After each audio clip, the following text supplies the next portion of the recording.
On va passer du froid à la douceur cette semaine au Québec. Donc le début de la semaine vraiment est dicté par un creux qui est sur le Québec et donc avec les vents du nord en altitude qui sont froids, on va parler surtout de gel qui va être complété partout au Québec en matinée de lundi, même jusqu'à Montréal cette fois avant de voir le mercure remonter un petit peu. Donc en après-midi, ça va rester surtout ensoleillé si on est dans l'ouest et le sud du Québec.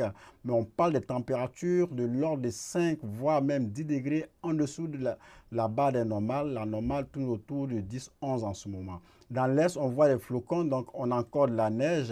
Donc on pourra aller chercher au total, avec ce qui est déjà tombé, 10 à 20 cm, surtout en montagne, en Gaspésie, au niveau des montagnes de Chicha. Donc les conditions routières peuvent être partiellement enneigées pour certains secteurs si on va vraiment dans la réserve des Laurentides et dans l'est du Québec lundi jusqu'en soirée. Quand on s'en va vers mardi, on voit bien les conditions commencent à se radoucir en raison d'une zone qui va passer beaucoup plus au nord. Donc on a quand même quelques gouttelettes au niveau des icônes. Si on est dans l'ouest et le sud du Québec, on atteint nos normales de saison pour la journée de mardi et même mercredi. On voit bien, on aura droit avec un front chaud qui va amener la pluie jusque dans l'est de la province. C'est cette perturbation avec le front chaud mardi dans le nord-ouest. En après-midi, ça va s'étaler la bande de pluie un petit peu vers Montréal en soirée jusqu'à mercredi dans le centre et dans l'est du Québec. Mais le prochain système à surveiller, c'est une dépression qui sera en provenance du Midwest américain, donc pour l'Halloween. Donc ça va être à surveiller pour ce qui est du timing. On voit pour l'instant que la dépression va se diriger un peu plus au nord, ouvrant la porte à de la douceur au Québec, mais avec le front chaud, la ligne rouge qu'on voit, on a quand même un mélange de précipitations. Si on s'en va vers les secteurs au nord de l'Abitibi-Matagami, on parle de neige en bleu avec risque de pluie verglaçante, c'est ce qui est en rose. Pour les secteurs au sud du Québec et dans le centre, ça va rester surtout en pluie pour la journée de l'Halloween. Donc en soirée de l'Halloween, ça va être à surveiller avec la progression du système. Il faut revenir sur notre site web pour voir vraiment la précision avec le timing, à quel moment on aura droit de la pluie pour la sortie, pour ce qui est vraiment de l'Halloween. Cette perturbation amène avec elle de la douceur entre mercredi jusqu'à jeudi.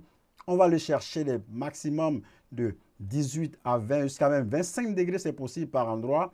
Et même cette douceur va être vraiment un record aussi possible par endroit. Si on regarde du côté de Montréal, le record à battre pour la journée de l'Halloween, c'est 21,7 degrés établi en 1956. Donc avec des 20, 22, 23 degrés prévus autour de Montréal, c'est possible de déclasser l'ancienne marque qui est en ce moment en vigueur. Surtout que les vents vont contribuer. On va voir des vents aussi qui vont souffler en avant du système jusqu'à même du 40 à 60 km à l'heure en rafale. Ça peut être plus par endroit. Donc ça va faire pousser, ça va faire augmenter les températures pas mal dans la vallée du Saint-Laurent jusqu'au niveau de la capitale nationale pour la journée de l'Halloween jeudi.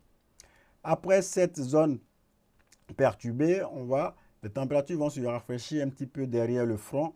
Donc on surveille cela. Ça ne sera pas vraiment on va dire, une baisse assez marquée, mais quand même, on va se retrouver tout près des valeurs saisonnières pour les prochaines journées jusqu'au début du mois de novembre. Normalement, si on va à la barre noire, c'est la barre des normales si on est dans le sud du Québec.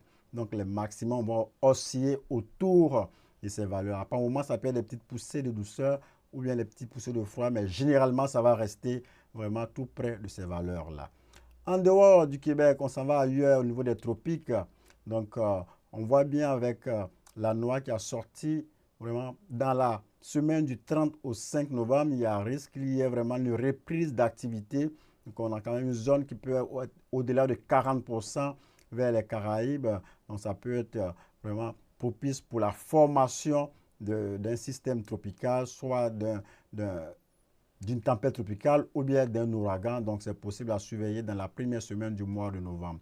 On sait qu'on a quitté vraiment la période, l'apogée de l'activité tropicale dans l'Atlantique qui est autour du 10 septembre. Mais pour l'instant, on est en déclin. Cependant, les eaux restent chaudes. Pour la première semaine du mois de novembre, c'est possible qu'on ait vraiment un système tropical qui se développe même jusqu'en ouragan. Ça reste donc à surveiller.